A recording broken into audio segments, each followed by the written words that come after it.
All right, this is a video going over how to set up multi-channel output from Whoosh. So a couple caveats with this.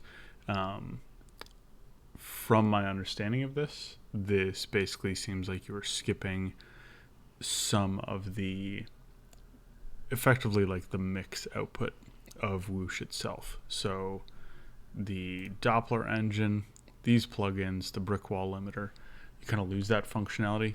You also lose the waveform visualization that happens here in this kind of display window. Um, and I'm doing this under the assumption that you're sort of skipping impacts. I would change this setup a little bit if you want to route these four sources as well as impacts. So keep in mind, if you want to set that up, you might need to do a few things differently. But you can see here what I have is an instance of Reaktor on this track here. This is 8 tracks, and then this is sending to each of these ones, which is just labeled for the kind of 4 stereo outputs. These are all muted right now, but just as a quick test, I just have various test tones on these, so you can easily identify which voice you're kind of hearing. So if we scrub around here, we can hear channel 1. So really what I kind of noticed from this is that Whoosh tends to sort of act as like a big crossfader with these sources, where 1, 2, and 3, 4 are like the two kind of sides of the spectrum here. And then source 3 and source 4, which are going to come out 5, 6, and 7, 8, those ones kind of act like the transition, sort of helping smooth out the gap in the middle. So here you're hearing that 1 and 2 is really present on the right side. By the way, with this, I'm in the wave mode, and I've kind of got the shape set all the way to the left with the range pretty low as well. Latitude, I think, doesn't have an effect at this point as well. I haven't really tested a lot of this like entire functionality yet, just kind of got it set up.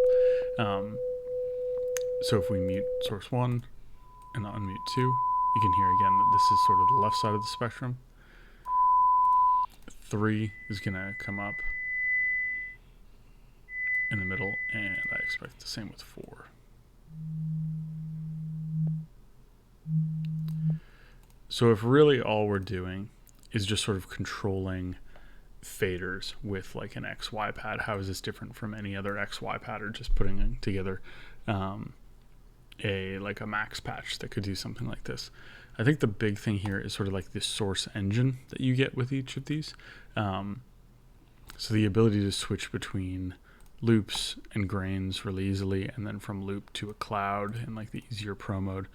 I think that's super slick, and can have a lot of design additions beyond just simple loop playback that you might get in other kind of tools, or if you make something custom, as well as the filtering and the kind of easy volume control.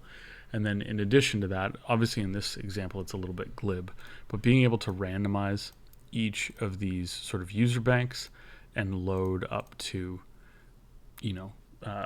12 additional samples, so that it's going to change the sounds each time that you cross over that sort of center threshold.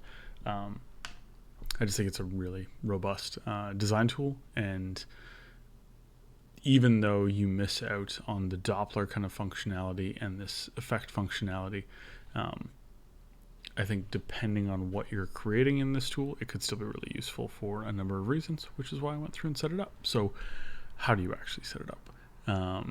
So if you haven't messed around with core mode before, basically hit this edit button, and then that will open up this kind of panel view, but right now you're just looking at the panel itself. You can click on Whoosh, or you can click on this little horizontal split if you want to see both. And basically, from what I've been able to gather from poking around in here, is it basically if we jump back to the panel here, all of these sources get summed to kind of a stereo mix, if you will, and then that's where the processing happens. So we need to intercept those signals before they get summed to that mix, and that's why we miss the functionality of the effect output, because it's only applying this to that kind of summed output. But when we jump in here, we can see here that there's source and mix, and this is what's new, is adding this output. But I wish it were that easy. We need to really drill down to where that split is actually happening. So inside of source and mix, just double click that. Inside of this mix voice, double click that. Inside of grain mixes, double click that. Inside of, and sorry, here you have an option. These are basically the modes at this point. So this is MIDI mode, random mode, and wave mode. I suspect, I haven't checked this yet, but you would need to set this up on each different mode. I'm just doing it in wave mode right now. So if you want to just get this stood up, follow along, make sure you're in wave.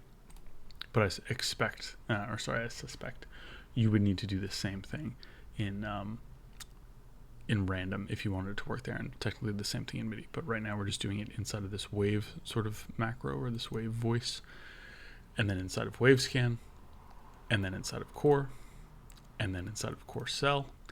And here's where the split is actually happening. So here you can see we have these multiple stereo inputs, and these were being summed at this location. Now, initially there was only 2 outputs here. So what you need to do is just right click in this kind of like longer rectangle here, go new output. When you make a new output, a couple things to note, it's going to have a yellow dot here, which implies that it's an event, not an audio output. So to modify that, just go to properties and switch this to audio, and you'll notice that that went from yellow to white. So this is now an available audio output that will be added. And if we go back up one level, you can see that we've added this additional output here. This though gets a little finicky, and I'm not going to mess with this too much. That the order of these dictates the order that they're going to come out.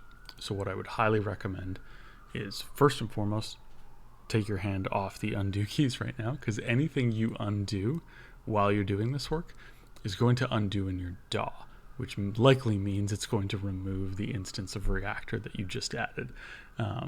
So save yourself some headache and just take your hand off of undo while you're working, and make sure that you are doing a save as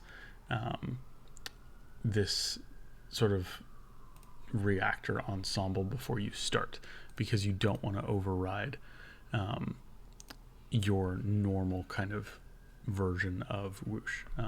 So just make sure you do a save as, take your hand off the undo key, and then when you get to this core cell component of the wave scan in this case, I'd highly recommend naming these as you go, because if you mess this up, it kind of has a cascading effect. But if you get this right, then everything works easier.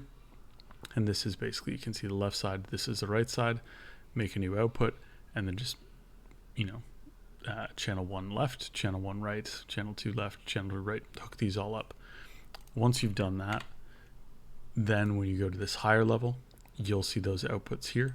Just right click, built-in module terminal, you're going to want an out port. From here, just duplicate, make 8 of them, hook them all up. What I would recommend is grab all these, copy this selection, and that way when you go to that next level up, you should see these outputs here. Sometimes you might see that there were the older outputs still floating around. You can delete those in most cases. Like you'll notice that there's 1, 2, 3, 4 here, and I don't have them hooked up to anything. Do not delete latitude and range though. These were not hooked up in the default one, and they should still remain here. But basically then at this point, you can just kind of paste these, hook them all up, go back to the higher level. You'll see your new outputs, paste, hook them all up. Same with grain mixes. You'll see it here, paste, hook them all up. You'll go to mix, see them all here, paste this, hook them all up. You'll get to source plus mix, paste, hook them all up. And then finally, when you get to the Whoosh level, you won't be able to paste those out anymore. Here, you'll have to go built-in module terminal, and you'll want an out port. From here, do the same thing, duplicate those, hook them all up.